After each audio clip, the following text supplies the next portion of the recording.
vacina, tá? Relacionados à produção, por exemplo, variação de lotes, falhas na qualidade do produto. Então, eu posso ter toda uma cadeia da produção também que tenha erro na cadeia de produção, tá? E os fatores relacionados também à utilização, que pode levar a falha, né? A utilização ou administração. Então, erro na administração, que houve erro, por exemplo, na via de administração, a dose estava incorreta, o diluente que foi utilizado estava errado, tá? Evandro, eu posso utilizar um diluente de outra vacina para diluir essa vacina? Não, tá? Não pode, ok? Cada vacina tem o seu diluente, tem o seu fabricante específico, tem que utilizar aquele diluente, tá? Essa é a recomendação básica, tá bom? Mas não é a mesma coisa? Pode ser que não seja. Pode ser que exista um componente específico lá que gere algum tipo de reação e que interfira, literalmente, na ação dessa vacina, tá bom? Então, obviamente, eu vou utilizar o diluente específico para aquela vacina, tá?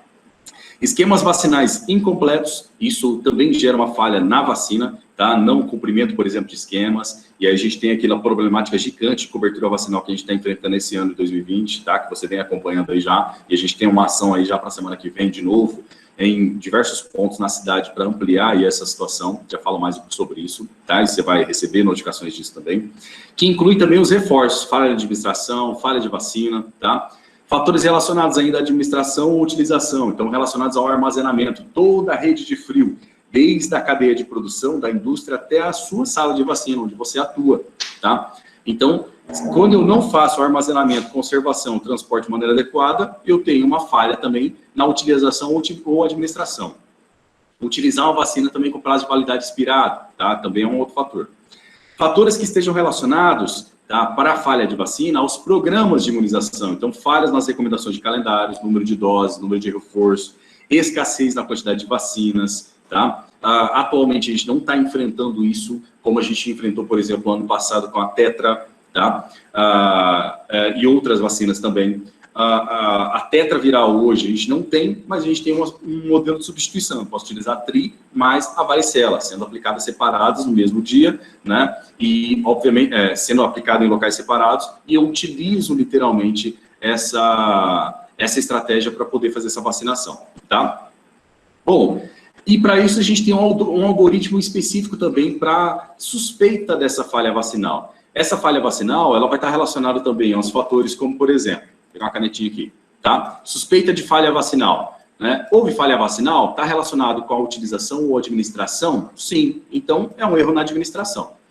Não está relacionado com a utilização ou administração, então está relacionado com o quê? Fatores dos programas? Sim, então melhorar o esquema vacinal e completar o esquema ou revacinação, dependendo da situação. É uma falha vacinal? Não, então realizar um teste confirmatório. Esse teste confirmatório, ele pode sim confirmar, né, uma falha vacinal, ele pode não confirmar e descartar, e ele pode gerar ainda suspeita da falha vacinal, tá? E nisso a gente consegue compreender e fazer um estudo de maneira bem ampla de todas essas falhas vacinais, tá bom? Que você também participa e ajuda todos nós nesse processo de investigação específica, tá bom? Por isso que as notificações, as reações adversas, eu tenho que preencher, obviamente, a notificação de evento adverso para que haja todo esse processo de investigação específica para a gente poder descartar a falha em todos os processos específicos, tá bom? Ok? Sobre a classificação dos eventos adversos, então a gente tem a classificação quanto à gravidade, tá? Evento adverso grave, que são considerados as situações a seguir. Quando a criança ou a pessoa necessitar de hospitalização por pelo menos 24 horas ou prolongar uma hospitalização que já estava, tá bom? Então, isso é um exemplo de critério para já definir esse evento adverso como um evento adverso grave, ok? Causa disfunção significativa ou incapacidade permanente, persistente, tá? Sequela, é um evento adverso grave. Evento adverso grave ainda, resultante em anomalia congênita, foi feito na gestante e o indivíduo nasceu com uma anomalia congênita. Isso é um evento adverso grave. Causa risco de morte, ou seja, induz a necessidade de uma intervenção clínica imediata para evitar o óbito, tá? Também é um evento adverso grave. Causa o óbito, é um evento adverso grave, tá?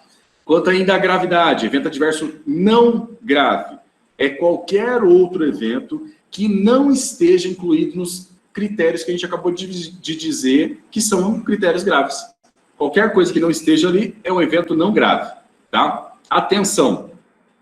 Eventos clinicamente relevantes em pacientes que não necessitam de internação, tais como broncoespasmo, discrasia sanguínea, convulsões febris, tá? Por terem um potencial de gravidade, eles devem ser investigados e acompanhados, ok? É muito importante, então, diferenciar a gravidade da intensidade, tá? A intensidade, ela é utilizada, tá? De maneira inadequada, traduzido aí como um critério de severidade. Severidade está relacionada à gravidade, tá bom? Então, um evento ele pode ser leve, moderado ou intenso, independente de ser grave ou não grave, tá? Pode ser não grave, mas eu tive um momento intenso daquele evento, tá bom? Então, eu posso ter uma hiperemia local intensa, tá? Trouxe uma dor um pouquinho maior, ok? E isso pode ser classificado ainda como um evento, né, moderado ou intenso, mas ele está relacionado à gravidade, tá? Então, ele se dissocia desse processo. E o evento adverso não grave, tá? A gente tem que compreender todas essas dinâmicas aqui, ok? Vamos lá. Segundo a causalidade, então falamos segundo a gravidade, vamos falar agora segundo a causalidade. Traz uma reação inerente ao produto, causado aí ao precipitado de vacina, por exemplo, de um ou mais componentes, tá?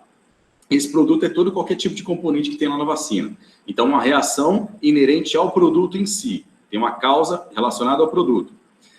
Preservativos e outros aditivos utilizados, por exemplo, durante o processo de produção, responsável pela qualidade, estabilidade, tá? Isso tudo está relacionado aí à causalidade. Reação inerente à qualidade da vacina. Então, um evento adverso pós-vacinal causado ou precipitado por desvio de qualidade de uma vacina. Inclui embalagem, tá? Ampola, frasco-ampola, acessórios como agulha, conta-gotas, tá? Diluentes, seringas, utilizados na administração, ok? Erro na imunização. Então, um evento adverso pós-vacinação causado pelo manuseio, tá? Prescrições ou administrações inadequadas, sendo, por exemplo, preveníveis, ok? Reações de ansiedade também relacionadas à vacinação. Então, é um evento adverso pós-vacinação motivado por ansiedade ao processo de vacinação. É o jaleco branco, medo do jaleco branco, por exemplo, medo da agulha, tá? Então, inclui síncopes, desmaios, reações de hiperventilação, por exemplo, tá? No ataque pneia ali. Reações consequentes a desordens psiquiátricas também, tá? Coincidentes, estão relacionadas à causalidade, mas são coincidentes. É um evento adverso pós-vacinação causado por outros motivos que o produto vacina, tá? A imunização ou uma reação de ansiedade. Então, coincide com o momento ali, tá? E aí, óbvio, a gente tem essa classificação segundo a causalidade, que a gente tem essa informação adequada disponível ou a informação adequada indisponível, que reflete nesses critérios, tá? Se ele é consistente, então eu tenho os critérios A1, A2, A3 e A4. Reação inerente ao produto, conforme a literatura, reação inerente à qualidade do produto, erro de imunização, reação de ansiedade relacionada à vacinação. Indeterminada, reação temporal consistente, mas evidência na literatura que pode estabelecer uma causa, um nexo causal, tá? E os dados aí de investigação são conflitantes, por exemplo, em relação à causalidade. E também inconsistentes ou coincidentes. Então, condições pré-existentes, né, ou emergentes, e as condições causadas a outros fatores que não as vacinas. E, obviamente, de outra forma, não classificável, inclassificável, especificar as informações adicionais necessárias para esse processo de classificação, tá? A associação consistente, então, uma reação inerente ao produto causada ou precipitada pela vacina, né, de um ou mais componentes da vacina, por exemplo. Reação inerente à qualidade dessa vacina, então causada ou precipitada por alterações na qualidade de uma vacina, que inclui também os diluentes e os materiais, seringas e agulhas, tá? Contaminados, por exemplo, utilizados na administração. Associação consistente, então erro na imunização causado pelo manuseio, tá? Prescrição, administração inadequada, tá bom? Sendo preveníveis. Reação de ansiedade também relacionada à vacinação, como a gente falou do processo, medo do jaleco branco, medo da agulha. Associação indeterminada, então a relação temporal consistente, mas sem nenhuma evidência na literatura para estabelecer uma causa, tá? E os dados de investigação conflitantes também que a gente tem que levar em consideração e fazer o registro. Associação consistente, né, é um evento adverso sem uma relação causal com a vacina. Erros de imunização ou uma reação de ansiedade à imunização. E aí nós temos que levar em consideração que tem condições ou condição já existente, previamente, ou que emergem junto, concomitantemente, por isso que coincide, tá? Então, são causadas por exposição a outros fatores que não são os fatores relacionados à vacina. E no caso do inclassificável, como a gente falou, a ausência de informações adequadas para a classificação, tá? Vamos lá.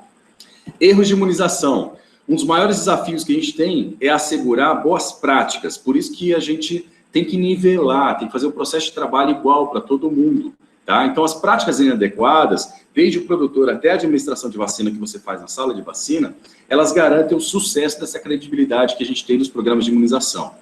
Um erro de medicação, tá? Ele é qualquer evento evitável que pode causar ou levar a algum uso inapropriado, por exemplo, de um medicamento que inclui as vacinas. Relação de fatores que caracterizam os erros. Produção, rede de frio e o manuseio e administração, como a gente falou. No manuseio e administração, está envolvida a reconstituição, tá? Que existem poucos dados sobre o efeito de diluição incorreta, por exemplo, né? Como a gente utiliza claramente para aquela vacina que utiliza o seu diluente específico, utilizamos o diluente específico, a gente não mistura diluentes com outras vacinas, a reconstituição é mais tranquila, tá? Evandro, alguém fez uma pergunta no primeiro dia, né?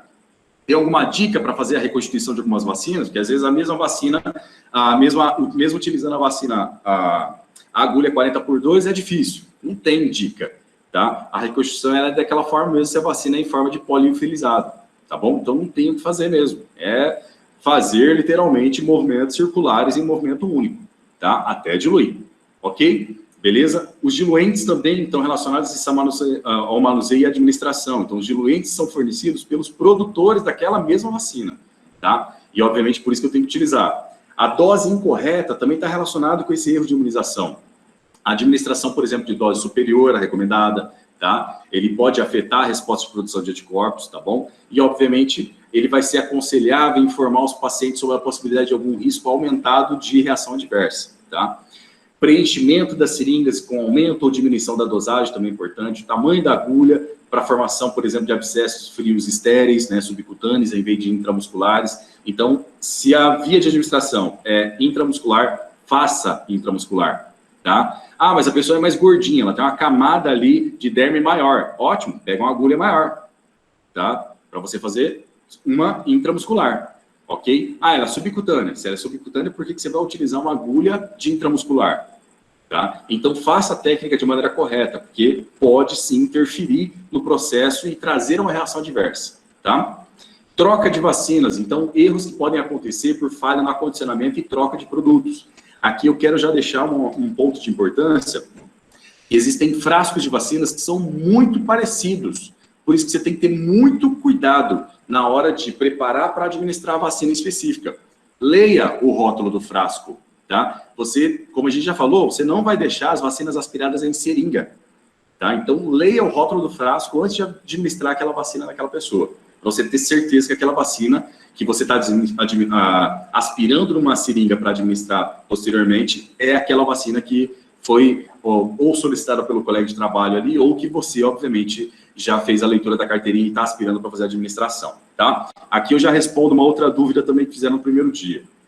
Posso deixar, Evandro, lá no frasco, uma agulha perfurando aqui, tá? Não, né, gente? O risco de contaminação aqui é gigante, né?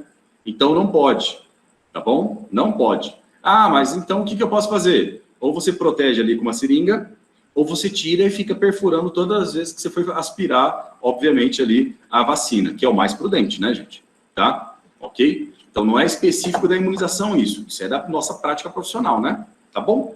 Outra dúvida aqui que ninguém perguntou, mas eu já respondo. O ideal é não trocar agulha, o próprio manual fala disso, tá? Ele não fala de troca de agulhas, tá bom? Então, a agulha que você aspirou deve ser a agulha que você vai administrar. E é óbvio que a gente tem que avaliar a qualidade dessa agulha, porque tem agulha que entorta a ponta. Tá bom? E aí, óbvio, você vai ficar com uma agulha romba para fazer a administração no paciente. Então, nessas situações, você vai trocar a agulha. Ok? Beleza? É simples, porque eu tenho que avaliar todas essas questões também. Tá bom? Vamos lá. Outro fator, a via e o sítio, o local de administração. Então, vacinas em uso oral, por exemplo, administrada via parenteral ou vice-versa, lesões musculares, vasculares, neurológicas, por erro ou má técnica na administração. Também são situações que podem acontecer relacionadas ao manuseio e administração.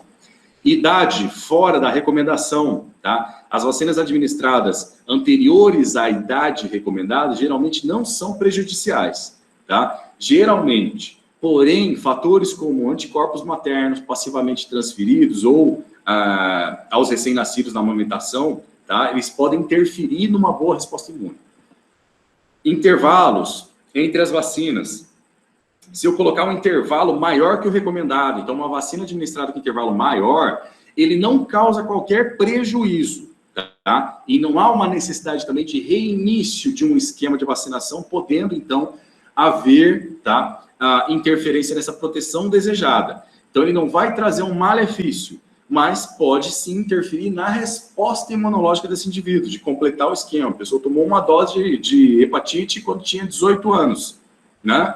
Depois nunca mais voltou, agora tem 30 anos, começa o esquema de novo, tá? Começa o esquema e termina o esquema. O profissional de saúde lá que enquadra, tá? Intervalos menores que o recomendado. Então, as vacinas administradas com intervalo menor podem levar a uma resposta imunológica reduzida, tá? E a revacinação deve ser programada, exceto para a vacina da cólera, tá bom?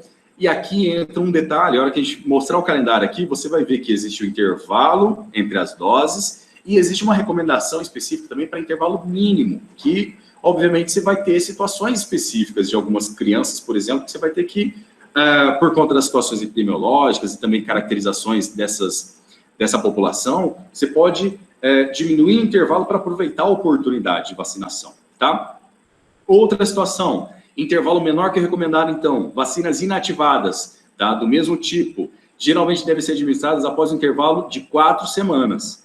Sempre que essas vacinas forem administradas em intervalo menor, tá? Que 21 dias, uma dose deve ser repetida 4 semanas após a última dose administrada, tá? E os pacientes, eles devem ser advertidos de que isso pode levar a um aumento de risco ou uma reação local também, porque eu estou aumentando a quantidade de dose, ok? Por isso que eu tenho que seguir o recomendado, tá? Conforme o calendário. Vacinas vivas, elas devem ser administradas ao mesmo tempo ou com um intervalo mínimo de 4 semanas também. As vacinas vivas de uso parenteral, elas, quando administradas com intervalo menor também a 28 dias, a segunda dose ela deve ser administrada considerando inválida. Deve ser considerada inválida e recomenda-se a repetição de uma dose, tá bom? Pelo menos 4 semanas após essa dose inválida, tá bom? Então, vacinas vivas de uso oral, elas podem ser administradas ao mesmo tempo que as vacinas parenterais sem nenhum problema, tá? Em qualquer intervalo antes ou após o outro, tá bom? Outra situação, vacina fora do prazo de validade, isso está relacionado também com os erros de imunização.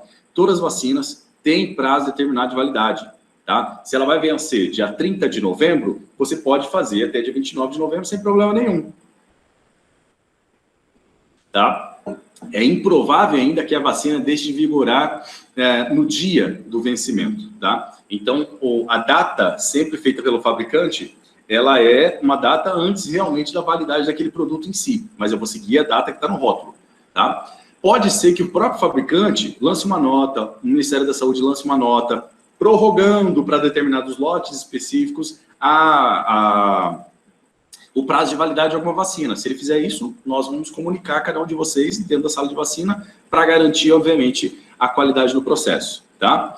E também a garantia da informação chegar a vocês, tá bom? Caso contrário, não tem isso, venceu, vamos jogar fora, desprezado.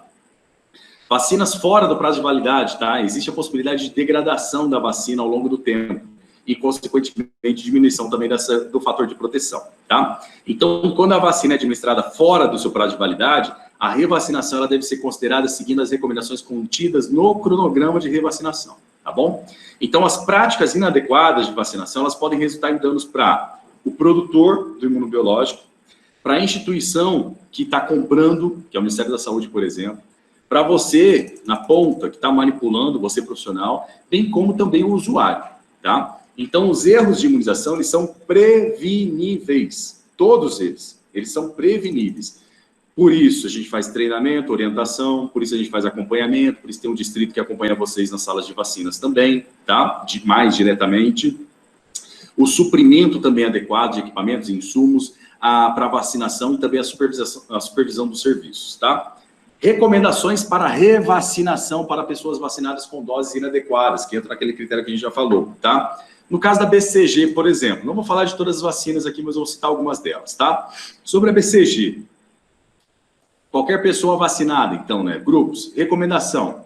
A repetição de vacinação não é recomendada, tá? Por quê? Porque tem alto risco de lesão local significante e formação também de queloide. A avaliação médica por especialista, para cada caso, deve ser avaliada individualmente, tá bom? Só para vocês entenderem a lógica, tá? Se eu fiz uma VIP, né? Lembrando que a criança menor de 3 anos, de 1 ano, faz 3 doses de VIP, né? Injetável. Então, crianças que receberam uma ou mais doses do esquema primário. Então, eu vou repetir a dose o mais rápido possível, que é a recomendação. Então, doses adicionais de vacina, elas não oferecem aumento do risco de um evento adverso, além do esperado após a vacinação normal, tá? Ok? Essa é uma lógica importante. O que mais? Outro exemplo. A hepatite A. Pessoas que receberam uma ou mais doses por motivo de viagem, por exemplo, ou por fatores, né, de risco, né, outros fatores de risco. Qual a recomendação? Se for de viagem, sugerir a repetição das doses se houver indicação de futuras viagens, tá? E aí é um critério específico, não é o critério de sala de vacina, tá bom? Mesmo porque você não vai você vai seguir na sala de vacina um calendário, tá? Repetir doses o mais rápido possível se for outros fatores de risco. Hepatite B, tá? Então, pessoas que receberam uma ou mais doses por motivo de viagem, pré-exposição ou pós-exposição. Então, por motivo, qual é a recomendação? Por motivo de viagem ou pré-exposição, repetir a dose o mais rápido possível. Se for pós-exposição, realizar exame para verificar o status sorológico, que é o mais indicado. E em crianças menores de 12 meses, eu vou repetir a dose e assegurar a realização do marcador específico, tá? Do HBsAg, para que, obviamente, a gente tenha a certeza da imunogenicidade ou não. Da avaliação. Ah, é verdade. E da internet, que você vai dar uns minutinhos para ele, quando isso a só quer conectar um negócio ali. Ótimo. Pessoal, vamos lá. Eu vou só interromper 3 minutos, porque agora o pessoal vai colocar no chat aqui para vocês um link para fazer a avaliação, tá? Específica aqui do curso, tá bom? Então, eu vou dar 5 minutinhos para vocês responderem, se já responderam aqui a frequência, né? Ok? E, obviamente, eu quero que vocês respondam também essa avaliação, tá bom? Para a gente aproveitar esse momento que está praticamente todo mundo aqui que está participando de todos os dias, ok? Beleza? Vou dar, então, 3 minutinhos. Vamos lá. Vamos lá, pessoal. Vamos voltar aqui, então. Caiu e voltou, Débora. Todo mundo aí? Responderam, então? Mandando chat aqui. Responderam? Todo mundo participou? Legal, então. Falou mal lá do professor, né? Depois eu vou ver, hein? Brincadeira. Tá? Vamos lá. Falou, né, Michele? Vamos lá, então. Bom, brincadeira, pessoal. Voltando aqui, deixa eu compartilhar de novo aqui a janela, tá? Para a gente poder fazer a visualização. Deixa eu voltar naquele ponto ali.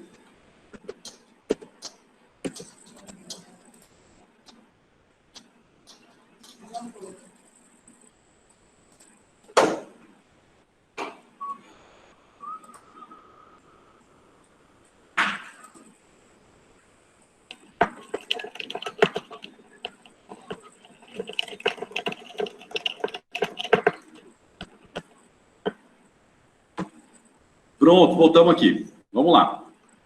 Ótimo, então. Para quem respondeu aí, obrigado. Quem não respondeu, responde lá, hein? Tá? É uma avaliação aqui para a escola, é muito importante. Tá? Vamos lá. Dando continuidade, então, deixa eu voltar aqui, que nosso tempo está indo, né? São quase 2 horas já. Cadê? Aqui.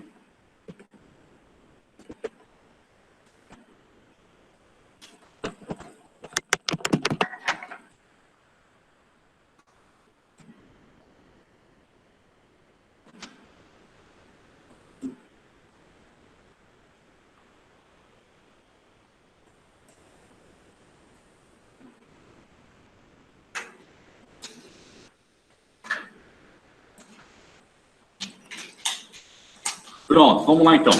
Dando sequência então do que a gente estava falando, tá?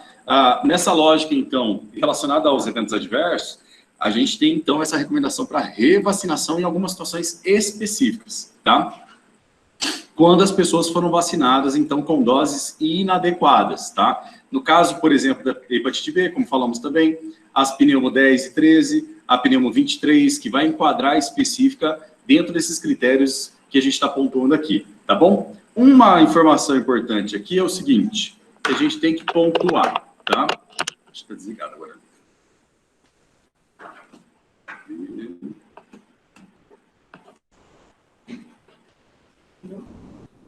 Não deu, né?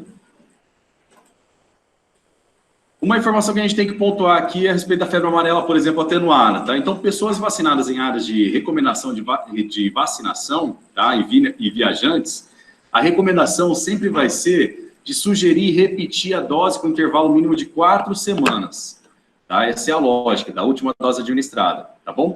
Aí a dinâmica sempre vai ser, obviamente, considerar aqueles critérios que falamos da dose inadequada, tá bom? E aí, obviamente, essa dose adicional, ela não vai oferecer nenhum risco aumentado de evento adverso em si, tá? Esperado aí após a vacinação normal. E os anticorpos pré-existentes, eles vão neutralizar o vírus da vacina atenuada, tá? Sobre a tríplice, sarampo, cachumba e rubéola, né? Então, pessoas que já receberam 1 ou 2 doses, mas que foram consideradas também inadequadas, eu vou repetir dose com intervalo mínimo de 4 semanas também da última dose administrada. Então, esses critérios específicos que a gente tem no manual, eles ajudam a gente a compreender melhor essas reações adversas e os eventos adversos específicos, tá? Sobre a notificação. Então, a finalidade, obviamente, de notificar, por que eu tenho que notificar? E aí vem uma pergunta também que fizeram, não lembro quem foi, mas é uma pergunta que fizeram no primeiro dia. Evandro, já que tem um sistema, o eSUS, para que esse monte de papel para eu preencher? Tá? Acho que foi o Bruno que perguntou. Para que tudo isso? Infelizmente, a gente tem um sistema que é bom, que o registro é nominal, mas que você não consegue tirar relatório desse sistema. Tá? Infelizmente, é isso. Se você não consegue tirar um relatório nominal, tá? De maneira ampla, que dê agilidade no processo, e um relatório de fazer gestão de maneira adequada por faixa etária, que é a informação que a gente precisa, não tem lógica. Tá? Então, na prática, a gente está, infelizmente, só alimentando o sistema por conta de questões de financiamento, que a gente é obrigado a utilizar o sistema, ponto. Tá? E todo mundo é obrigado e vai ter que utilizar, não tem o que fazer. Tá? E não vai mudar amanhã, tá bom? Nem ano que vem, vai continuar para sempre. E a lógica é, a gente vai estar aí tentando aprimorar principalmente o sistema, para a gente poder tirar informações importantes para a gente. Quando a gente começar a tirar informação importante para fazer gestão, tá? Que é o que a gente faz com o indicador, aí sim a gente consegue tirar informações, ok? Tirar formulários e tirar mais um monte de coisa aí que a gente sabe que sim, acaba sendo repetitivo. Mas, gente, se eu não tiver isso, você não consegue fazer gestão, tá? Você não consegue fazer gestão. O Rodrigo ainda perguntou também no primeiro dia, mas como é que eu vou saber quem são as crianças para eu fazer a buscativa? A unidade vai ter esse controle paralelo. É a unidade que faz esse controle, tá? De acordo, o vacinador dentro da sala de vacina, ele tem que ter esse controle manual, que seja um caderninho, que seja um livro ata, para ele registrar, fazer o registro ali daquela situação de uma criança em que foi levada ali pelo representante, pelo familiar, tá? Pelo pai, mãe, responsável, que está em atraso vacinal importante, tá? Essa é uma situação de busca permanente, ok? E ele vai ter que registrar essas informações para passar depois para a enfermeira, que vai passar para o agente comunitário, que vai fazer os links, obviamente, dessa notificação e dessa buscativa, tá bom? Então, a notificação é uma outra ferramenta importante para a gente fazer gestão de todas essas informações, tá? Então, para a gente, em relação à notificação, o que a gente vai considerar como manifestações locais, tá?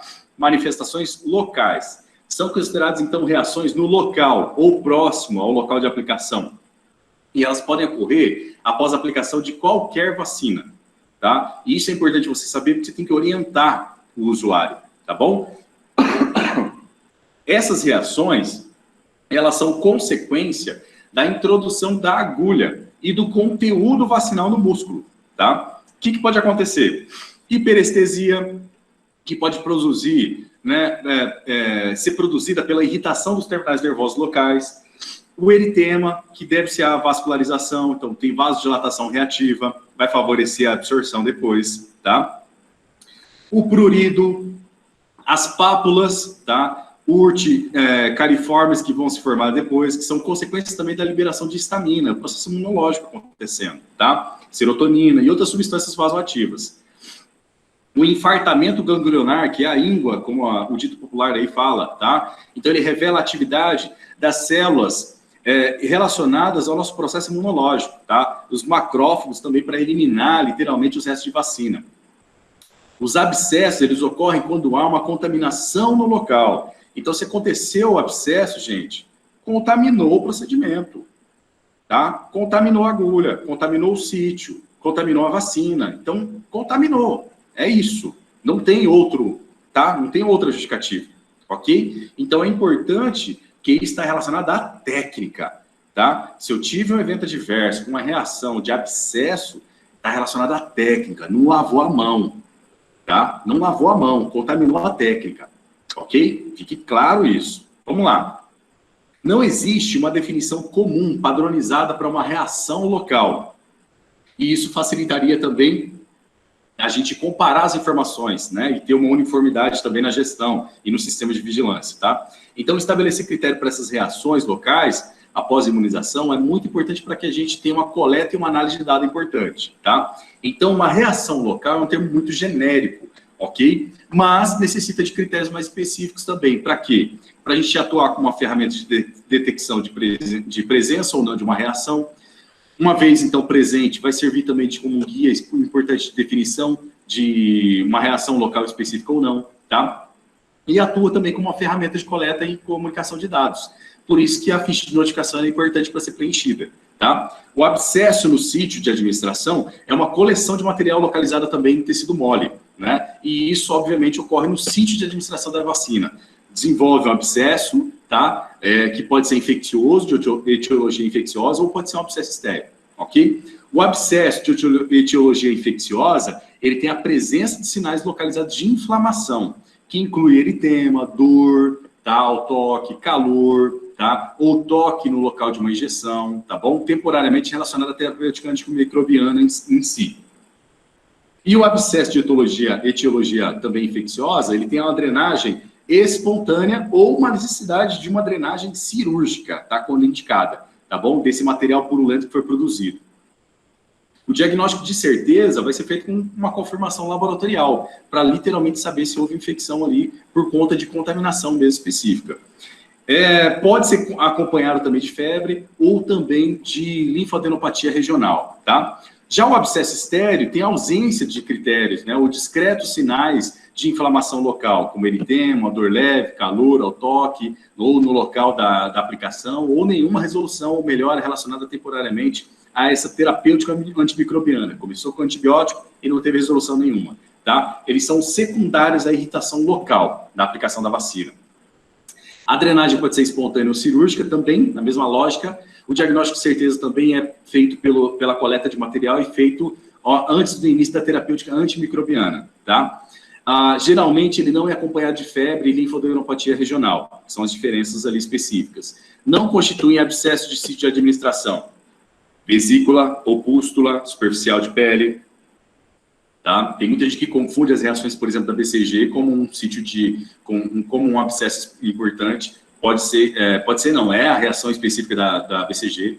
Nódulos linfáticos supurados, também adjacentes, próximos do local da imunização, não é também um abscesso de sítio, tá? Articulações sépticas, adjacentes ao local da imunização também não são abscessos. Celulite e nódulo no local da injeção ou da aplicação também não são abscessos, tá bom?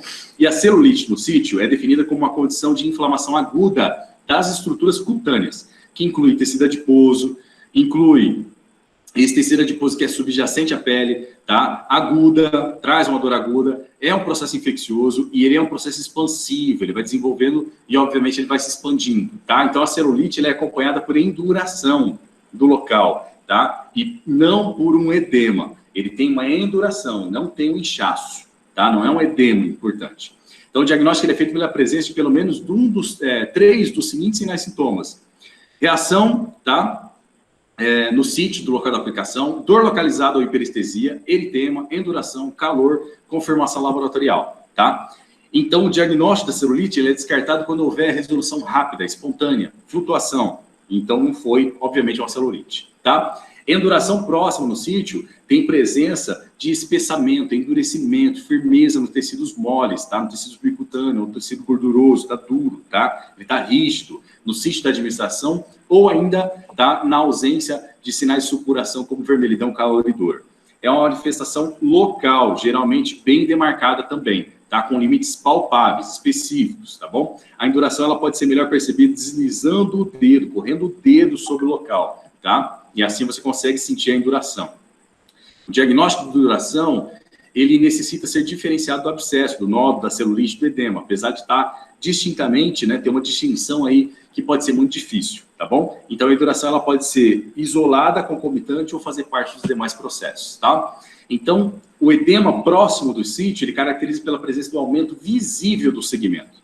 Tá? Ele aumenta de tamanho, ou do membro do local ali da aplicação da vacina, independente da extensão, tá? A atenção especial deve ser dada aí à diferenciação entre duração e edema, como a gente já falou. O nódulo no sítio de formação, que são os caroços, tá?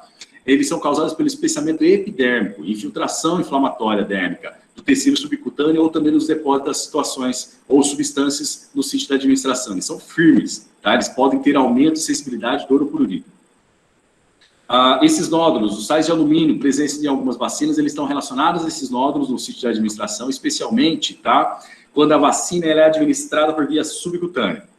O granuloma, como subcategoria também do nódulo sítio de administração, ele é um termo indefinido, tá? Aplicado a lesões, por exemplo, inflamatórias, nodulares em geral.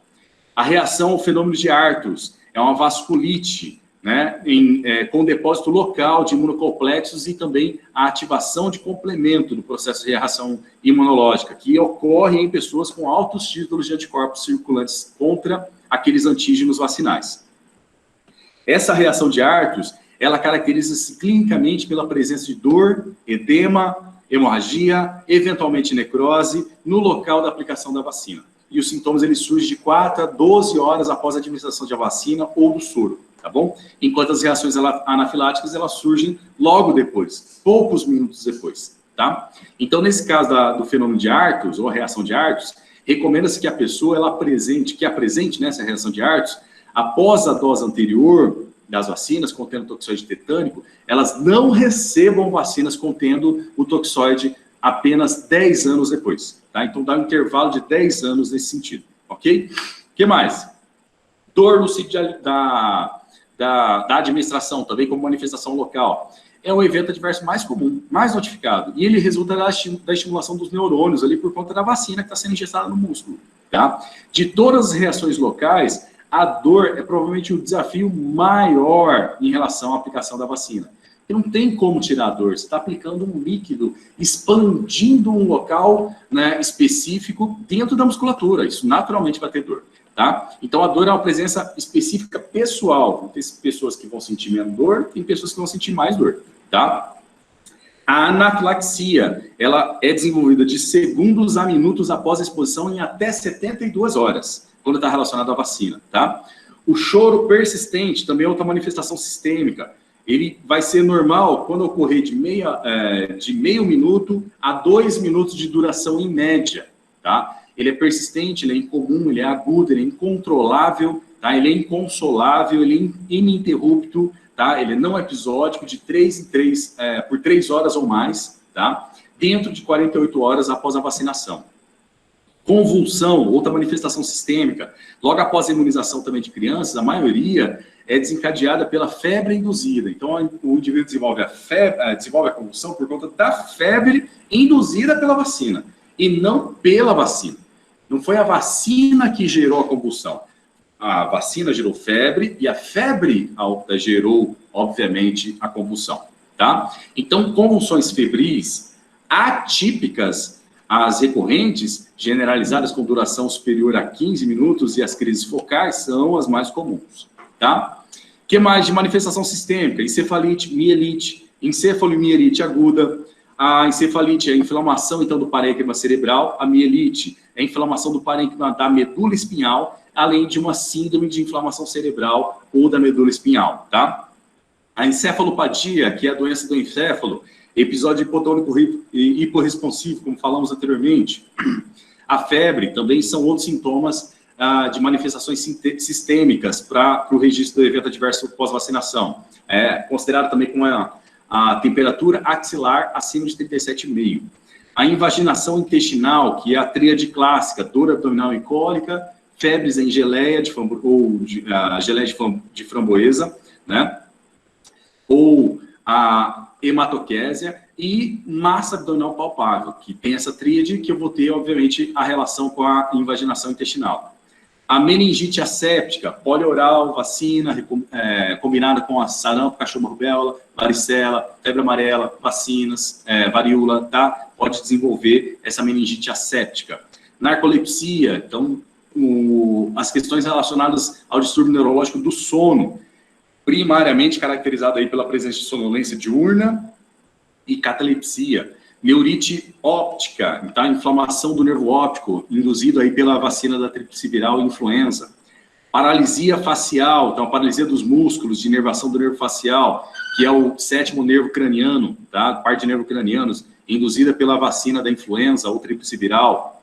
Então essas são situações em que você já sabe que algumas vacinas vão ter algumas respostas. Se aparecer, você obviamente já sabe que é um evento adverso pós-vacinação, já faz, obviamente, a ficha de notificação, tá?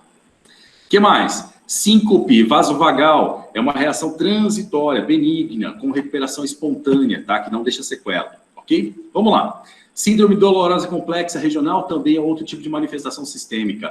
Vai acometer as extremidades, onde a dor e a incapacidade funcional são desproporcionais, tá? Vamos lá. O que mais? Trombocitopenia pode estar relacionado também, ou plaquetopenia, que é a redução da quantidade de plaquetas, tá? Isso pode estar relacionado, por exemplo, após a vacinação de hepatite B, hepatite A, influenza, DTP, a hemófilos influenza tipo B, sarampo, cachumba-rubéola, tá? Pólio, varicela, raiva, pode acontecer a trombocitopenia, tá? Morte súbita, inexplicável e síndrome da morte súbita na infância. Também é uma situação que a gente vai notificar para que haja o processo de investigação, ok? Mas, como a gente já esclareceu, dificilmente alguém vai ter morte súbita por conta de uma vacina. Tá bom? Condutas em relação a alguns eventos adversos comuns. A orientação, ela destina-se ao serviço, tá? Para as reações locais, o que você vai orientar na sala de vacina? Via de regra, tá? Analgésico, se necessário, tá bom? Se necessário, vai aplicar analgésico conforme a prescrição do médico, tá? Não é você que vai prescrever, lembrando disso. Compressa fria, sempre, nas primeiras 24, 48 horas após a administração da vacina. Tá? Nos casos que tiver dor, reação mais intensa, local, tá? Os abscessos, eles devem ser submetidos à avaliação médica. Então, apresentou algum tipo de reação, volte aqui. Você avaliou, é um abscesso, passe por uma consulta médica, tá? Para ter a conduta adequada, se vai utilizar um antibiótico, se vai fazer uma drenagem cirúrgica ou não, e procede com a notificação. A contraindicação de doses subsequentes, não há. Tá? Então, nessas reações adversas aqui, locais, nessas reações locais, tá? A contraindicação para outras doses da mesma vacina não existe, ok? Então, pode sim tomar outras doses. Febre, tá? Quando a febre ela se deve à vacinação, o quadro geralmente é benigno e autolimitado. Então, manter a pessoa em repouso, em ambiente ventilado, administrar água, líquidos apropriados, tá? Leite materno, se for o caso da criança lactante, tá? Terapia de reidratação oral, se for a situação, considerar o uso de antitérmico, se necessário. Aí, paracetamol, dipirona e ibuprofeno, conforme a orientação médica, tá? Atenção, contraindicação para dose subsequente de vacina, não há, tá? A pessoa teve febre, então, depois da outra vacina, posso fazer essa dose? Pode, ok? Se considera a conveniência da utilização de antitérmico profilático quando, na dose anterior, houver febre elevada ou história prévia de convulsão febril. Aí sim, você vai, obviamente, recomendar o uso do antitérmico profilático, tá? Ficar atento também para a possibilidade de infecção intercorrente, tá? Que pode necessitar tratamento apropriado também. Convulsão febril. Então, a fase aguda da crise, ela deve ser tratada com qualquer outro tipo de convulsão, tá? Contraindicação para doses subsequentes, tá bom? Aí eu já tenho contraindicação, tá? Quando a convulsão ela for associada à vacina DTP, encaminha para o CRI, tá? Para completar o esquema com a DTPA, tá bom? Convulsão afebril, ela é muito rara em associação com a vacina e necessita de avaliação e acompanhamento neurológico. Aí o tratamento na fase aguda ele é semelhante à convulsão febril. Também tem uma contraindicação para as doses subsequentes. Se for relacionado, por exemplo, a DTP, aí você vai encaminhar essa criança lá para o CRI para fazer o acompanhamento e completar o esquema com a DTPA, tá? Celular. A anafilaxia, reação de hipersensibilidade tipo 1, em virtude do risco de vida, tá? Deve ser prontamente tratada. Então, o local de atendimento deve dispor de material adequado e pessoal treinado também para fazer essa abordagem inicial de primeiros socorros, digamos assim, tá bom? Então, a anafilaxia, conduta imediata, checar responsividade, checar as vias aéreas, checar sinais vitais, checar, né, a posição, então colocar essa pessoa na posição supina ou Trendelenburg, tá? E, obviamente, oferecer oxigenoterapia. O que mais? Contraindicação para dose subsequente, se ocorrer anafilaxia, sim, tá? De todos os componentes vacinais, imunológicos causador. Se eu já tenho um conhecimento que eu tenho alergia a um componente da vacina, então eu já tenho uma contraindicação para a dose subsequente, ok? Então, quando houver o risco aumentado de reação de hipersensibilidade, tá? Obviamente, eu vou contraindicar essa dose subsequente, tá bom? Outras manifestações alérgicas menos graves, tá? Que são reações alérgicas sem sinais de insuficiência respiratória ou colapso circulatório. Aí, conduta, uso de antihistamínico via oral, no caso de urticária, por exemplo, ou exantema pruriginoso. Aí você vai ter o médico fazendo essa indicação, tá? Corticosteroides na dependência, por exemplo, da intensidade. Tudo vai depender da intensidade ou tipo de manifestação alérgica, tá? Outras manifestações alérgicas ainda, atenção, então, contraindicação para doses subsequentes também. Orienta-se para as doses subsequentes que devem ser administradas com precaução, preferencialmente em ambiente hospitalar. Então, eu posso, nesse critério, encaminhar para o CRI, tá? Eventos adversos compatíveis com hipersensibilidade do tipo 2, citotóxica. Então, a relação imunológica anômala e indesejável, ela também tem que ser levada em consideração e pode levar, obviamente, ao processo onde existe a fixação desses anticorpos no próprio corpo, que provoca a destruição também desses processos complexos imunes, tá? Então, nesse caso de ser citotóxico, tem contraindicação das próximas doses? Sim, também tem contraindicação. Você não vai fazer, tá? Avaliar criteriosamente a necessidade, né, ou a situação epidemiológica local, riscos e benefícios. Então, manda para o CRI para fazer essa avaliação também, tá? O que mais? Eventos adversos compatíveis, então, com complexo imune, que é a reação de hipersensibilidade do tipo 3. A magnitude da reação ela vai depender da quantidade dos complexos imunes que são formados no corpo desse indivíduo, tá? E aí a gente tem, por exemplo, a reação de Artus, tá bom? Conduta que vai ser feita: corticosteroide, antihistamínico, anti-inflamatório, tá? Tem contraindicação para dose subsequente? No caso das vacinas, DTP, tá? DT, que é difteria e tétano, tá? E outras, não administrar a dose de reforço em até 10 anos, depois dessa última dose. Ok? Então, dá um intervalo de 10 anos. Ok? Reações locais tardias. O timerosal, por exemplo, que é um componente de algumas vacinas, como DTP, DT, toxoide de tetânio, meningocócica B, etc., ele pode estar relacionado também com as reações de hipersensibilidade tipo 4, que são as reações tardias, tá? Timerosal ele pode provocar, por exemplo, dermatite de contato mediada por células de hipersensibilidade. Aí a alergia também, a neomicina, que tem também em algumas vacinas, geralmente ele está relacionado também com o padrão de alergia ao timerosal. E aí, óbvio, tratamento, geralmente ele é desnecessário, não há uma contraindicação também para doses subsequentes. E aí se orienta a família, tá? Doenças desmielizantes, tá? Então, reação de hipersensibilidade anômala e indesejável em relação aos linfócitos T citotóxicos, que vão agredir a bainha de mielina, tá? Atenção, então, a conduta e tratamento deve ser orientada pelo neurologista. Episódio hipotônico hiporresponsivo, também são situações de reações importantes. O tratamento dele vai ser conservador, oferecer água, leite materno, ambiente ventilado, se necessário antitérmico, precauções especiais para evitar a broncoaspiração, observação rigorosa até a resolução do quadro, tá? Contraindicação também existe para doses subsequentes daquela vacina. Utilizar preferencialmente em dose subsequente, a vacina DTP celular que vai ser aplicada lá no CRI, tá? Síncope, tratamento conservador, tratar como qualquer desmaio. Atenção, não há contraindicação para dose subsequente. Por quê? Porque não foi a síncope A síncope não foi desenvolvida pela vacina, foi desenvolvida pela febre, talvez, tá? Pólio associada ao vírus cincinal, tá bom? Pólio associado ao vírus cincinal, vacinal.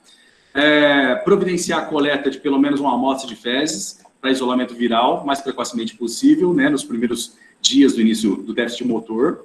E, obviamente, isso vai desencadear todo um processo de investigação importante, tá? Então, falamos aqui de eventos adversos, conceitos gerais, definições também. Vamos falar um pouco sobre o CRI, para a gente entender essa lógica, tá? Existe uma lógica de comparação entre as vacinas e imunoglobulinas do fator de desenvolvimento de imunidade, tá? Como a gente já falou desde a primeira live, a vacina, ela gera uma duração de proteção muito longa, tá? A vacina. A imunoglobulina, ela é transitória, porque eu estou injetando no paciente, quando eu administro a imunoglobulina, eu estou administrando o anticorpo, tá? Então, ela é transitória, tá bom? Porém, de comparação também, a vacina, quando eu aplicar, vai gerar uma resposta imunológica e o corpo vai começar a produzir anticorpos. Então, vai demorar um pouco mais, uma média de 14 dias para o indivíduo começar a ter anticorpos, tá? E a resistência imunológica, o IgG da vida, tá bom? A imunoglobulina, a partir do momento que eu injetar, eu já tenho anticorpo que já vai começar a fazer ação, desenvolvendo a reação antígeno-anticorpo, tá bom? A eliminação, tá, por portadores sãos da vacina, ela é possível. Da imunoglobulina é impossível, tá? A eliminação pelo portador são. A erradicação da doença, ela também é possível com a utilização da vacina. Com a imunoglobulina não é. Tá bom? E essa é uma diferenciação em relação a esses fatores das vacinas e imunoglobulinas. A oferta, então, de imunobiológico especial, lá pelo Centro de Referência dos Imunobiológicos Especiais, ele está relacionado principalmente com aquelas pessoas que têm contraindicação à utilização de algum produto por conta de reação anafilática, por conta de algum tipo de fator imunológico específico, tá? Ou que não tenha, obviamente, ou que tenha, né, uma contraindicação de uma vacina que está no PNI. Para isso que existe o CRI, tá? E nisso temos também um intervalo entre as vacinas em si, né, como a reação entre outros imunobiológicos, tá? Então, sempre que possível, um esquema de vacinação ele deve ser realizado segundo o intervalo do tempo recomendado pelo PNI. Nunca menor, tá? Nunca menor que o tempo mínimo. Então, existe o padrão e ainda tem a indicação do tempo mínimo. Você nunca vai fazer menos que o mínimo, ok? Beleza? Isso é muito importante, tá? E isso está envolvido também no processo junto ao CRI. O que mais? Como regra geral, todas as vacinas recomendadas rotineiramente, ou seja, no calendário de rotina, elas podem ser aplicadas no mesmo dia, porém só tem 2 exceções, tá? Como a gente estava falando. As vacinas virais vivas, atenuadas, tríplice viral, sarampo, cachumba, rubéola, tá? Quando possível, então a tríplice viral, quando possível, não deve ser aplicada simultaneamente a febre amarela, ok? Beleza? Em crianças menores de 2 anos de idade. Beleza? Já respondemos isso ontem, mas se você ficar na dúvida ainda, anota isso aqui. Beleza? Ah, Evandro, então eu posso fazer a febre amarela com a varicela? Pode. Tá? Não tem problema. Ok? Principalmente porque a nossa varicela, ela é atenuada. Ok? Então, grava isso, que é bastante importante. Então, você não pode misturar triviral com a febre amarela. Se eu tenho ali uma possibilidade de necessidade de fazer essas vacinas, porque o calendário está atrasado, você vai fazer uma delas hoje, vai agendar para 30 dias a próxima vacina. Ok? As vacinas, pneumocócica 10, pneumo 13, pneumo 23, não devem ser aplicadas simultaneamente, tá? E devem ser utilizadas pelo menos 8 semanas de intervalo entre elas, tá? Então, as pneumos não podem ser aplicadas no mesmo dia para aqueles que enquadram um dos critérios do PNI, tá? Que é o seu caso dentro da sala de vacina.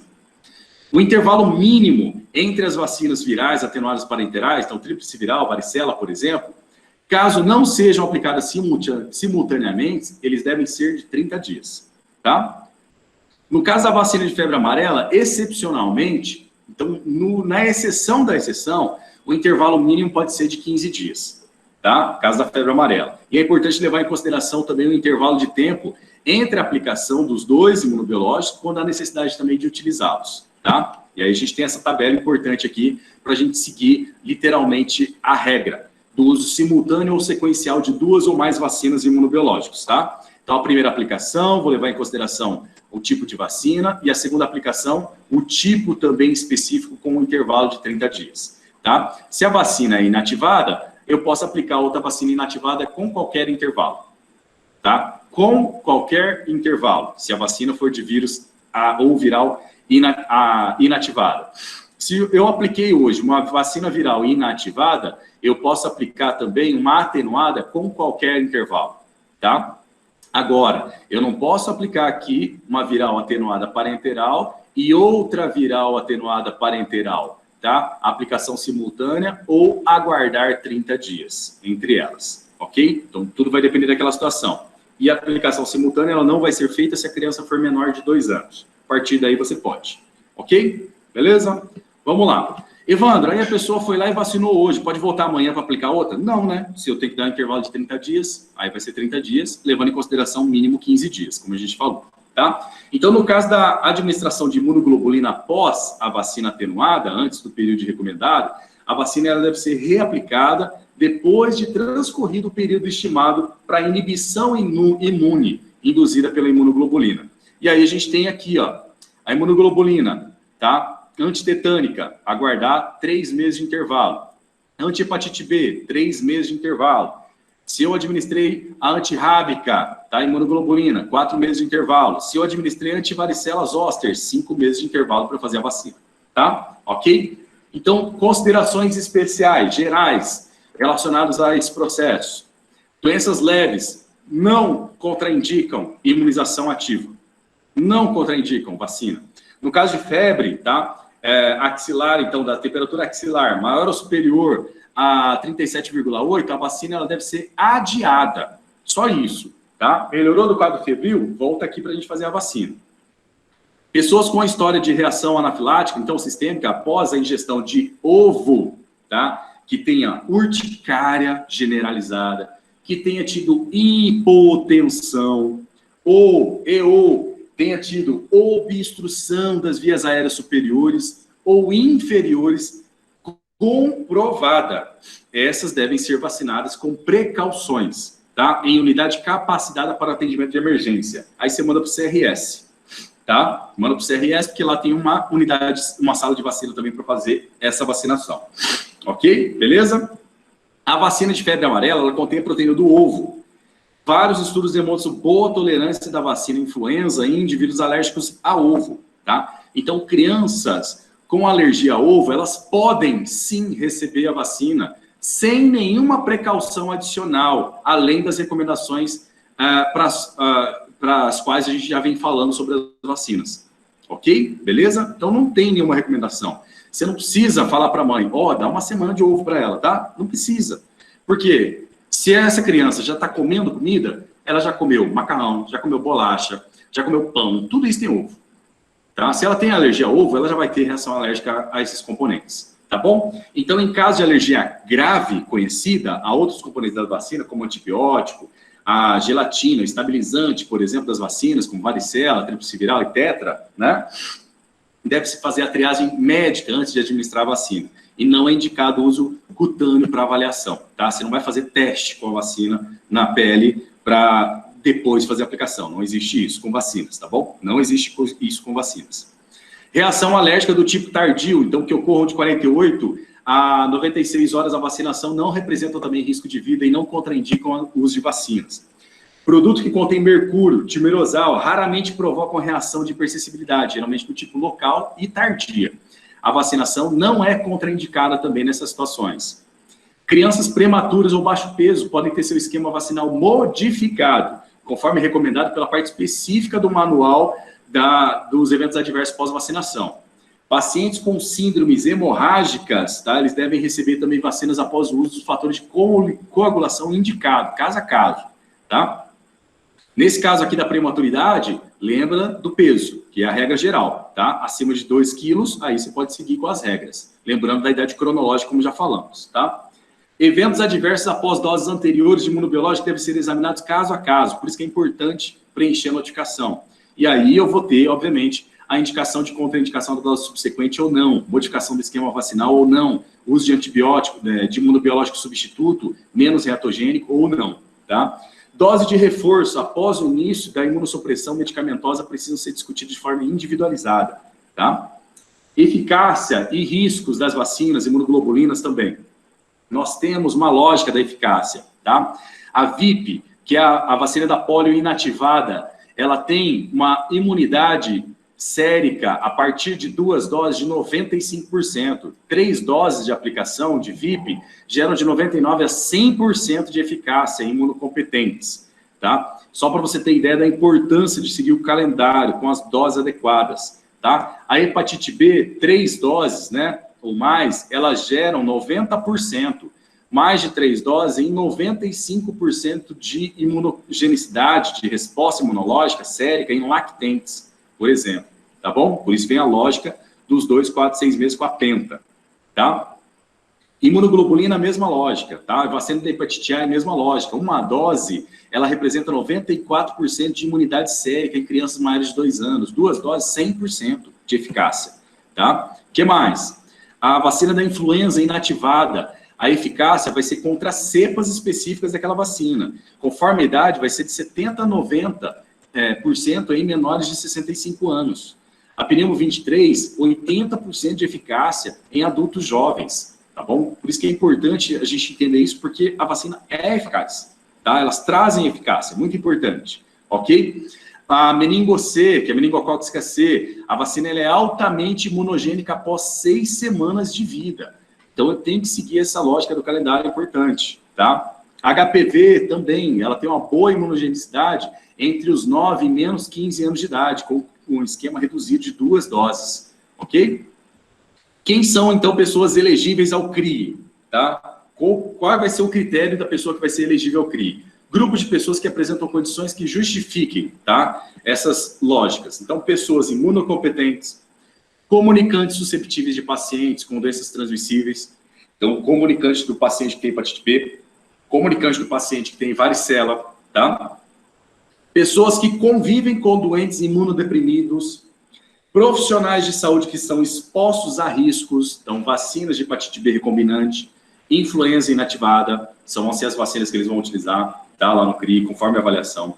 Profissionais de saúde também expostos ao risco, eles vão utilizar hepatite B, varicela, influenza, pertusse, meningococo, conforme o risco que ele tiver exposto, tá? E aqui eu tenho um esquema de vacinação, pré-exposição para os profissionais de saúde, conforme a situação do profissional. Então, se ele nunca foi vacinado, presumidamente ele vai ser considerado susceptível. E aí é lógico, para hepatite B eu vou considerar o quê? 3 doses, tá? E eu vou fazer sorologia. Fez sorologia, foi negativa, eu repito o esquema, tá? A sorologia também para o HBsAg negativa, de 1 a 2 meses após a 3ª dose, eu não vacino mais, tá? Do segundo esquema, ele fez 2 esquemas, eu não vacino mais, eu não preciso mais vacinar, tá? Eu vou testar ele para o HBsAg, para excluir ele como um portador de doença, tá? E fazer esse monitoramento. 2 esquemas vão garantir o entendimento que ele não vai mais ter reação, tá? O corpo dele não vai reagir à vacina. Tá bom? O que mais? Elegíveis ainda ao CRI, viajantes para áreas endêmicas, para doenças imunopreveníveis, pessoas que apresentem eventos adversos pós-vacinas grave, já falamos anteriormente, então reação, por exemplo, a vacina da penta e tetra celular, pessoas que apresentam reação pós-vacinal grave, convulsão, por exemplo, nas 72 horas pós-vacinação, e aí vão substituir essa vacina de sorvírus de difteria, tetra e coqueluche por acelular, tá? Então, a DTP pela DTPA, tá? Mais varicela, mais a hemófilos influenza tipo B conjugada, mais a vacina da hepatite B recombinante, separadamente, para você entender como é que vai ser, tá? Ou apenas só a DTPA, conforme o critério de avaliação. Paciente que apresentou a síndrome hipotônico hiporresponsivo nas primeiras 48 horas pós a vacinação, vai ter também essa vacina sendo substituída pela DTPA, tá? E mais outras vacinas, mas lá no CRI, tá? Paciente que apresentou encefalopatia nos primeiros 7 dias pós-vacinação, ele também vai ter essa vacina sendo substituída lá no CRI, tá? Paciente que apresentou reação à vacina polio, tá? Polio, VOP, ok? Então, ele vai ter também essa substituição da polio, mas lá no CRI, e ele vai tomar VIP, tá? Substituir, então, a necessidade, pessoas alérgicas a soros heterólogos, por exemplo. Vou mandar para o CRI, que ele vai avaliar a necessidade de utilizar, por exemplo, o soro antitetânico e substituir pela imunoglobulina antitetânica. Tá? A mesma coisa do antirrábico. Gestantes, susceptíveis à exposição à varicela com contato físico com pacientes com herpes zoster. Tá? Eles deverão receber nas primeiras 96 horas após o contato, em qualquer período da gravidez, a vacina é importante para fazer esse processo de prevenção, tá? Então, susceptíveis também expostos à hepatite B deverão ser tratados com esquema habitual, tá bom? Incluindo aí a vacina e imunoglobulina, se for necessário. Gestantes com alto risco de exposição para febre amarela também podem ser vacinados em qualquer idade gestacional, mas aí eu vou encaminhar para o CRI. Pessoas com doenças hemorrágicas, também é critério para o CRI. Recém-nascidos, e aí uma lógica. Linfócito T que podem ser encontrados no sangue periférico a partir da 28ª semana de idade, tá? E permitem uma boa resposta celular ao recém-nascido a termo, tá bom? Então, por essa razão, a vacina BCG, ela pode ser aplicada ao nascimento em todas as crianças com peso de nascimento igual ou maior a 2 quilos, sem problema nenhum, em qualquer lugar, inclusive na sua sala de vacina, se a sua sala de vacina está lá naquele calendário da BCG. O que mais? Imunobiológico, recém-nascidos, né? Imunobiológico de uso eventual na imunidade neonatal. Aí tem a imunoglobulina anti-hepatite B, a imunoglobulina anti-varicela zoster, a imunoglobulina antitetânica, tá? Que são os imunos especiais, tá bom?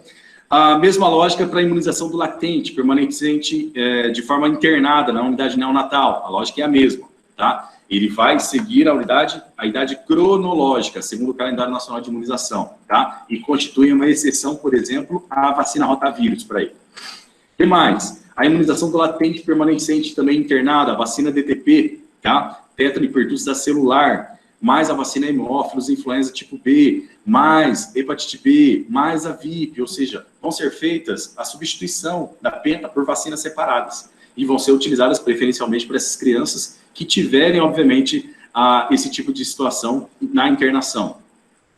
A imunização do prematuro ou baixo peso, tá? Então, a idade gestacional ou o peso ao nascimento não são isoladamente indicativos de tolerância ou resposta imunológica adequada à vacinação. E aí vem a lógica, tá? A criança que tenha menos de 2 quilos, elas vão ter um critério importante de não vacinação, ou vacinação com muito critério, dependendo da situação epidemiológica. Tá? Aí vem a lógica da hepatite A e da hepatite B e da BCG, como falamos, tá bom? O que mais? A vacina absorvida, então, do tétano, a vacina absorvida, né, difteria tétano infantil, a DT infantil, é de uso exclusivo também lá no CRI. Essa vacina específica aqui, a DTP-A infantil, ela está em falta, né, de rede nacional, tá? A vacina absorvida, então, após os seguintes eventos adversos, graves ocorridos, a aplicação dela, né, leva em consideração também as vacinas da penta. Então, eu tenho a lógica, se o indivíduo tem a contraindicação de utilizar essa vacina, eu vou encaminhar para o CRI. Se o CRI tiver a vacina, obviamente ele vai fazer a vacinação, tá? O que mais? Vou passar aqui, da DTPA. A mesma lógica do DTPA do adulto. Então, no calendário da gestante, nós temos aí, a partir da 20ª semana de gestação, puérpera, gestante, e depois da gestação, a puérpera também pode ser vacinada sem problema nenhum, tá? Que é a DTPA. A imunoglobulina também é outro tipo de imunobiológico lá do CRI, ok? Como eu já falei, a imunoglobulina, a vacina também da IB, a hemófilos influenza tipo B, também é uma vacina específica lá do CRI. A hepatite A também, principalmente para os transplantados, terapêutica por doença imunossupressora, também são os elegíveis. A vacina da hepatite B também recombinante com a imunoglobulina também da hepatite B, são critérios lá para o CRI, tá? Vamos lá. Vou passar aqui para a gente evoluir lá para o finalzinho, porque essas são as vacinas específicas que vão estar mais presentes de maneira expressiva lá no calendário, tá bom? Vamos lá. Bom, quero falar de algumas questões dos gestos aqui, e aí a gente entra ali nos calendários para a gente dar continuidade aqui. Temos alguma pergunta? Não? Tá bom, vamos lá. Orientações para o gesto vacinal. Então, uma melhor higiene, quero que você reflita comigo aqui, se é mito ou é verdade. Melhor higiene e saneamento básico farão as doenças desaparecerem. Vacinas não são mais necessárias, tá? Isso é um mito, tá bom? Por que é mito? Porque pode melhorar o saneamento, mas eu vou ter gente com tuberculose, tá? Eu vou ter gente também fazendo transmissão de doença imunoprevenível, ok? Vacinas têm vários efeitos colaterais prejudiciais e a longo prazo ainda são desconhecidos. A vacina ela pode ser até fatal, isso também é mito, conforme a gente já falou aqui no curso. A vacina combinada contra a difteria, tétano e coqueluche, e a vacina contra a poliomielite causam síndrome da morte infantil. Isso também é mito, tá? A gente já falou aqui no curso. As doenças evitáveis por vacina, elas estão quase erradicadas em meu país, por isso não há razão de vacinar. Isso também é mito. O que são essas informações, Evandro? Esse tipo de informação a gente tem que esclarecer para a população. Você que está lá na sala de vacina, você tem contato com os outros profissionais da unidade, você tem contato também com os outros profissionais, como, por exemplo, agente comunitário, a equipe da administrativa, os outros profissionais médicos. E essa discussão tem que ser constante, tá? E o próprio usuário, ele chega para você e fala, eu não vacino à tarde, não. Tá? Por que você não vacina à tarde? Ah, porque não pode, né? Se tiver uma reação, o que eu vou fazer? Uai, se tiver reação, você vai levar para a UPA. Qual é a dificuldade? Se tiver uma reação, você vai seguir as orientações que eu vou dar aqui. Qual a dificuldade? Tá? Então, essa lógica aqui, principalmente que eu estou apontando para vocês, em relação a esses mitos e verdades, ele está relacionado com todos esses assuntos que a gente falou ao longo do curso. Tá? E isso é uma informação que você tem que esclarecer à população. E profissional hoje que fala que a sala de vacina não faz vacina à tarde, pessoal, está bem fora da realidade, fora da casinha. Não existe essa recomendação e nunca existiu, tá? Talvez alguém possa ter pensado antigamente que tinha pouca unidade 24 horas. Hoje a gente tem unidade 24 horas para fazer algum atendimento, caso haja uma necessidade. Vão ter vacinas que depois de aplicada na criança, vai ter dor local. Você tem que explicar isso para o usuário. Vai doer, vai ter dor. Faça compressa fria, utilize o antitérmico, analgésico, né, e o anti-inflamatório de maneira profilática, conforme prescrição médica. E você avisa para o médico que ele está tomando, que ele tomou a vacina. Tá? Ele vai saber a indicação profilática específica. Tá bom? Nessas lógicas, essas orientações são muito importantes para que a gente esclareça para a população todos esses fatores. Tá bom? Deixa eu abrir aqui para minha tela, voltar e mudar de tela aqui, para que a gente entre aqui nos calendários para fazer algumas observações nos calendários. Evandro, a gente já falou dos calendários? Na prática, já. Tá? E eu quero só ponderar, porque vocês têm exemplos aqui de conteúdo específico também. Tá bom? Deixa eu compartilhar minha tela aqui.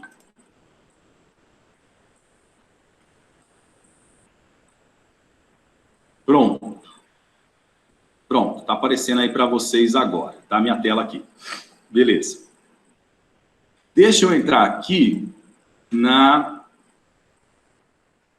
questão dos manuais e das atualizações. Esse é o material que está disponível para vocês na sala de vacina. Pode imprimir, deixar ele impresso. Isso aqui é uma instrução normativa referente ao calendário de 2020. Evandro, pode mudar mês que vem? Pode. O Ministério da Saúde pode alterar isso aqui e mandar uma informação, tá? O que tem aqui? Aqui tem a informação de vacina a vacina. Só está faltando a meningo SWY aqui na prática, tá? Que essa instrução veio e depois alteraram o calendário, e não alteraram essa instrução aqui normativa. É aqui que a gente tem nota de rodapé, tá? É aqui que a gente tem nota de rodapé, por exemplo, vou pegar aqui, ó, HPV, tá? Todas as vacinas do calendário tem aqui o esquema vacinal importante, vou dar um zoom aqui, ó, tá? Para ficar melhor aí para você ver. Todas as vacinas têm o esquema vacinal, conforme o calendário, quais são as indicações específicas, intervalo entre as doses, qual é o volume da dose, qual é a via de administração, lembra que a gente já falou isso nas lives anteriores, e ainda traz particularidades de cada vacina. E aqui entra a lógica específica de algumas recomendações. Então, para meninas que receberam dose 1, e não completar o esquema vacinal, mesmo após os períodos de 6 meses, deve receber a dose 2. Para meninas que iniciaram a primeira dose de vacina aos 14 anos de idade, a segunda dose deverá ser administrada com intervalo mínimo de 6 meses de idade, até o máximo 12 meses de idade. 12 meses após a primeira dose. Tá? Então, naquela recomendação que falamos de 1 ano, está escrito aqui. Tá falando para a menina, Evandro, e para o menino. Tá só repetindo o texto aqui para baixo do menino. Ok? Então, Todas as orientações, elas estão aqui para você entender melhor sobre o calendário, tá? Então, a recomendação que a gente dá não é no achismo, ok? A gente nunca acha alguma coisa. A gente vai nos manuais, vai nas recomendações, vai nas instruções normativas, vai nas notas técnicas específicas das vacinas específicas e passa a orientação dentro do que está no manual. Isso é o nosso PNI, tá? Ok? E aqui, dentro de cada calendário vacinal, tá? Que você também tem de material aqui disponível no curso e está disponível na sala de vacina de vocês. Se tem dúvida, imprime isso e prega na sala de vacina, tá? Lá na limpeza quinzenal que vai ser feita na sua unidade, que vai arrancar ali para lavar a parede, beleza, imprime outro e prega de novo depois. Aí, mais uma pergunta, você não precisa fechar a sala de vacina para fazer a limpeza não, tá? Você pode utilizar outra sala, coloca as vacinas na caixa, faz a vacinação em outra sala, tá? Enquanto a equipe da limpeza está fazendo a limpeza. Depois terminou, você volta ali. Não precisa interromper a atividade, ok? Cada vacina, no calendário vacinal, ela tem os seguintes critérios de observação, tá? Primeiro, o seguinte, a informação sobre qual é, né? Deixa eu dar um zoom aqui. Qual é a vacina? O que ela vai atuar de forma de proteção, que a gente já falou. Qual é a composição dessa vacina? A primeira linha aqui é BCG. Qual é o número de doses, tá? Recomendado pelo PNI? Esquema básico, dose única. Tem reforço? Não tem reforço BCG, tá? Idade recomendada, ao nascer. Qual é o intervalo mínimo entre as doses? Nesse caso aqui é uma dose só, então não tem intervalo mínimo. Qual é o volume? O volume específico para administração. Qual é a via? Intradérmica. Local de aplicação. Até o PNI indica o tamanho da agulha, tá? Recomendada, e o local de aplicação.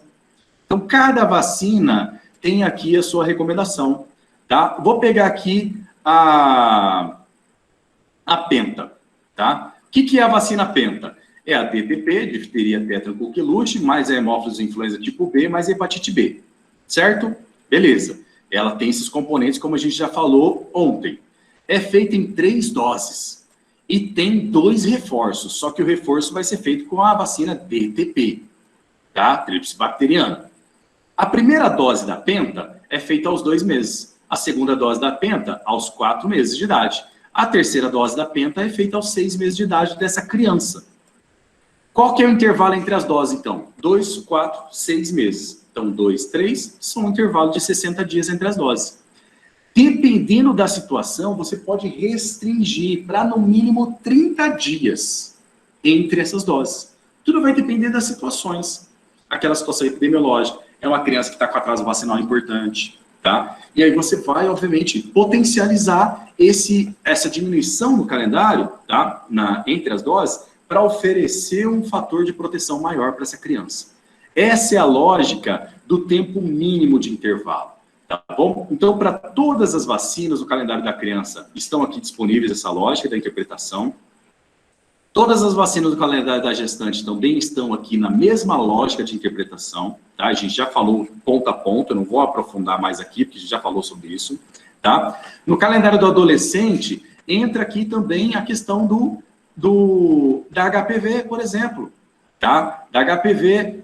HPV eu também tenho a mesma lógica, tá? A segunda dose vai ser feita 6 meses após a aplicação da primeira dose. Qual que é o mínimo, Evandro? O mínimo continua sendo 6 meses, tá? Ele não mudou o intervalo, ó, 6 meses após a primeira dose, tá? Então, esses são critérios importantes que a gente deve seguir. Tem vacinas que eu vou seguir somente para povos indígenas. Beleza, o calendário, ele é considerando o calendário do indígena, tá?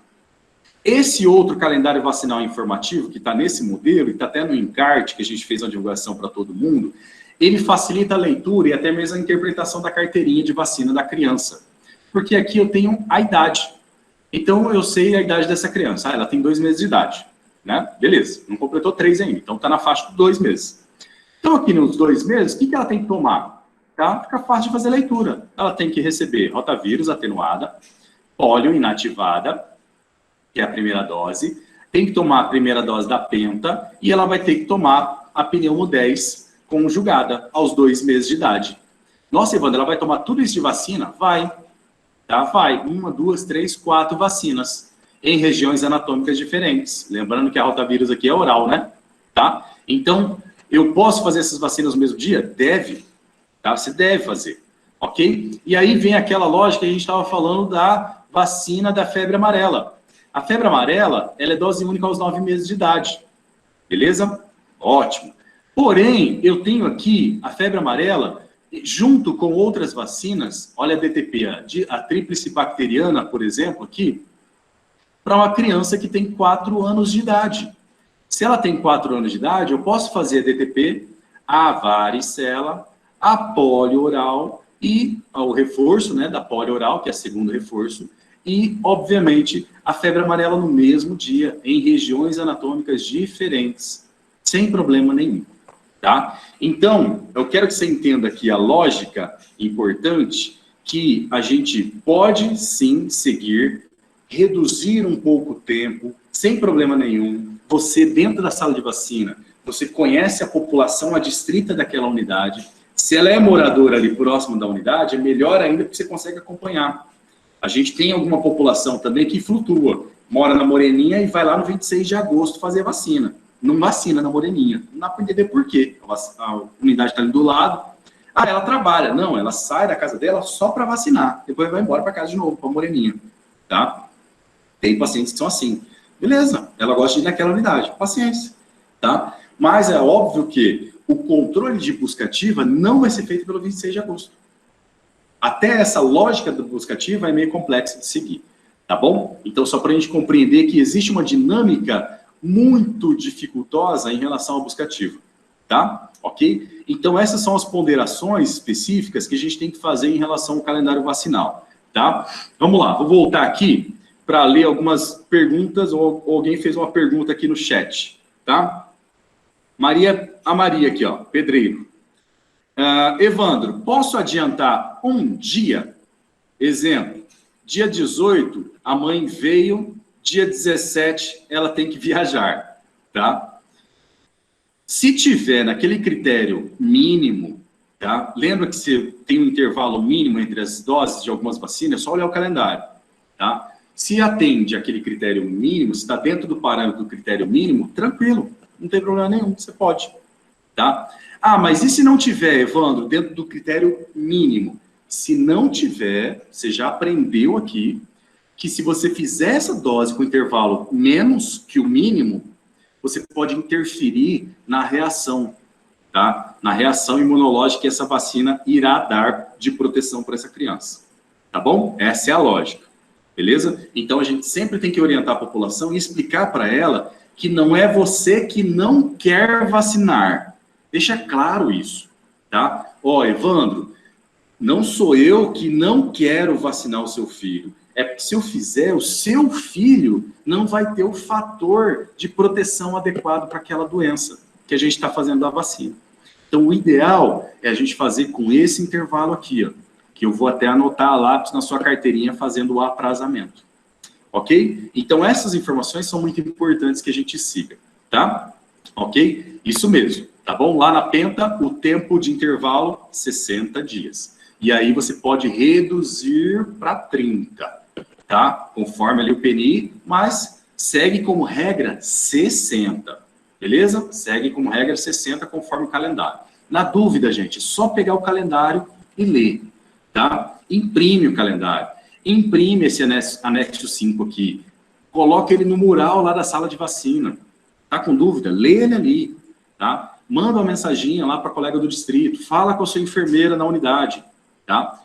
Manda uma mensaginha para a gente aqui, comenta ali no grupo aqui da turma do grupo, tá? Do curso, sem problema nenhum. Todo mundo aqui está para se ajudar. A gente não está aqui para fazer tapetão de ninguém, não, tá bom? A gente está aqui para se ajudar ao bem comum de todo mundo, da população, dos usuários e também da gente, ok? Beleza? Vamos lá. Quem que está aí no Parque do Sol? Até quantos anos posso fazer a varicela? Eu vou seguir a recomendação da normativa, tá? Tá. Eu já vou fazer, já. Já estamos quase em cima da hora, é 59 já, né? Tá. Ó, é só olhar a instrução normativa para varicela. Você tem aqui no anexo 5 também as instruções específicas, tá? Em relação à varicela. Então, a varicela aqui no esquema vacinal, para criança, você vai fazer entre 9 meses até os menores de 5 anos de idade. Uma dose aos 9 meses e uma dose de reforço aos 4 anos de idade, tá? 4 anos de idade aqui, quando ele fala menor que 5, tá? Quando ele fala menor que 5 na instrução normativa, do anexo 5, ele deixa bem claro o seguinte: menor de 5 é a mesma coisa que a crianças até 4 anos, 11 meses e 29 dias. Lembra que eu mostrei isso lá no ESUS, que ele mostra ali a faixa em dias da faixa etária dessa criança, ok? Então você segue a normativa do calendário para fazer esse esquema, ok? Beleza? Aí, enfermeira do Parque do Sol. O que mais? Pode ser 30 dias em alguns casos. Isso mesmo, tá, Maria? Isso mesmo. Bom, gente, vou passar a palavra aqui para a professora para a gente fazer um encerramento aqui da turma, tá? Eu já agradeço cada um de vocês, foi muito bacana. Espero que vocês façam as atividades lá do curso, que elas também contam como carga horária para receber o certificado. Caso contrário, você chegou até aqui e não cumpriu as etapas, tá? Muito obrigado pela participação de cada um de vocês. Se restar ainda alguma outra dúvida, para você que está assistindo essa live gravada, que vai ficar disponível até dia 19, tá? Pode postar ali no grupo do WhatsApp, tá bom? Sem problema nenhum, ou lá no fórum. A principal é lá no fórum, mas depois vai fechar também a turma. Ok? Obrigado, então, um abraço para vocês. Não saia ainda, vou passar aqui a palavra para a professora para a gente continuar aqui o encerramento com vocês, tá bom? Obrigado, um abraço, tchau, tchau. Olá, cursistas, em nome da Escola Luiz Alexandre de Oliveira, da nossa diretora Sônia Lira, eu quero agradecer a participação de todos vocês no curso, foi um prazer atendê-los. Nós temos alguns recadinhos lá no WhatsApp, para quem ainda não conseguiu responder a pesquisa da internet e a avaliação, por gentileza, entrem lá pelo link que eu mandei no WhatsApp, respondam. Os certificados de vocês estão vinculados a essas avaliações, tá? E as atividades que estão disponíveis no sistema até amanhã, para que vocês terminem. Lembrando que o professor já refrescou a memória de vocês em relação a isso, mas eu quero deixar claro que quando vocês terminam a atividade, o professor Evandro precisa de um tempo para terminar de corrigir e nos passar essa resposta. Eu sei que existe uma ansiedade pelo certificado, mas vocês, não é porque vai fechar amanhã, que amanhã já vai estar disponível o certificado, tá bom? Tenham um pouquinho de paciência, nós receberemos essas avaliações corrigidas pelo professor e vamos colocar no sistema, e tão logo isso aconteça, eu aviso para vocês pelo WhatsApp que o certificado já vai estar disponível.